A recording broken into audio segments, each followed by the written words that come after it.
தமிழகம் எங்கும் கிளைகள் கொண்ட Annamalai institute of hotel management and hospital management படிப்பில் சேர்வதற்கான அட்மிஷன் நடைபெறுகிறது. தென்காசியில் கிறிஸ்தவ ஆலயத்திற்கும் கிறிஸ்தவ பள்ளிக்கும் எதிராக தொடர்ந்து செயல்படும் திமுக நகர்மன்ற தலைவரை கண்டித்து 300க்கும் மேற்பட்ட கிறிஸ்தவர்கள் ஆர்ப்பாட்டத்தில் ஈடுபட்டனர்.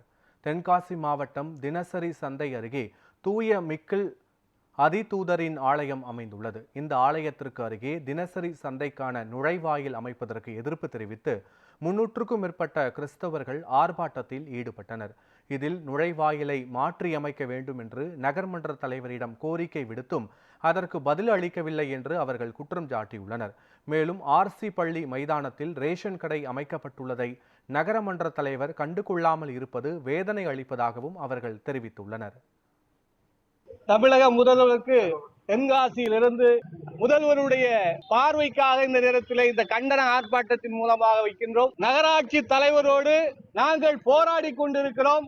ஒரு பிரசித்தி பெற்ற ஒரு கோயில், அந்த இடத்திலே மக்களுக்கு வருகிற பக்தர்களுக்கு சிக்கல் ஏற்படக்கூடாது என்பதற்காக வாசல் அமைக்க வேண்டாம் என்று நாங்கள் அவர்களிடம் பரிந்துரைத்தோம். ஆனாலும் அவர்கள் அதை கேட்பதாக இல்லை.